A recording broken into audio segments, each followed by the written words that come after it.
we'll walk you through some NASA-style preferences. As you write your panel evaluation, you should realize there are two different audiences. The first is that the panel evaluation should help the PI improve the proposal and the work. The second is that the evaluation should help NASA make funding decisions and be clear enough for us to debrief PIs. The proposers are only going to be sent the panel evaluation, not the individual evaluation. The official panel evaluation is based only on discussion in the room. So if it's not discussed in the room, it shouldn't make it into the panel evaluation. Any information the panel found useful from individual review should be copied into the panel evaluation. If it was not discussed, but it is important, please reopen the discussion before incorporating it. The panel may accept part, all, or none of mail-in reviews. Comments in the eval should not be bare statements of fact, but must include some sort of critical information, the what and the why. The panel evals must be reviewed by the primary, all secondaries, the panel chair, and the program officers. The panel evals will be returned to the primary as many times as necessary to ensure that they are complete. Don't forget, the panel evals need to be consistent. The text needs to reflect the panel discussion. The adjectival grade needs to be supported by the text. If there's a disagreement between the text and the grade, the words are going to take precedence over the score. When possible, refer to specific statements in the proposal or the call. Since you're working on your computers, feel free to use cut and paste. Using certain verbs and attribution. The panel evals must not refer to the PI or the proposal team, with the one exception being talking about the team's qualifications. Everything else, actions or inactions that are evaluated, should be attributed solely to the proposal.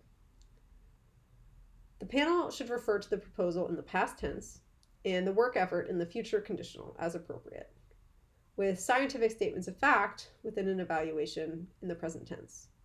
So the proposal demonstrated that this work effort would produce, but Saturn's B ring is optically thick.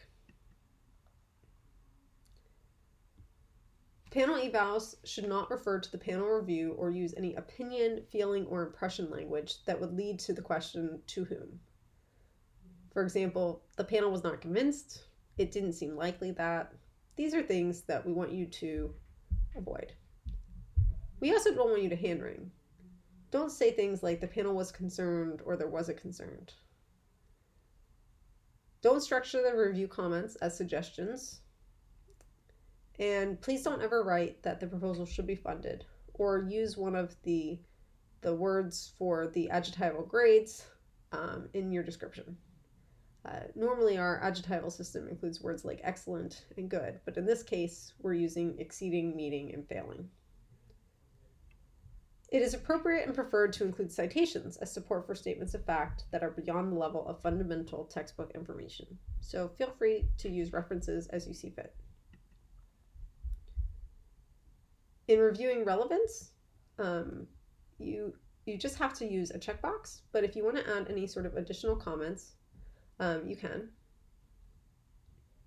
You'll want to avoid bare statements without supporting citations.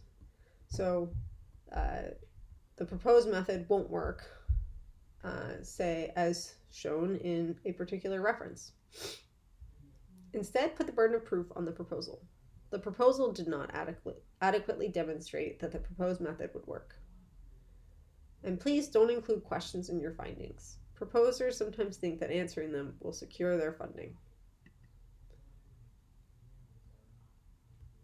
Here are some things you can use when discussing relevance, cost, and if you get to a particular strengths or weaknesses section and you don't have any evaluative statements, please include the words none noted so we know you didn't skip over it inadvertently. There's also a whole document on canned language that is in the Google Drive that you can and should use. Thanks.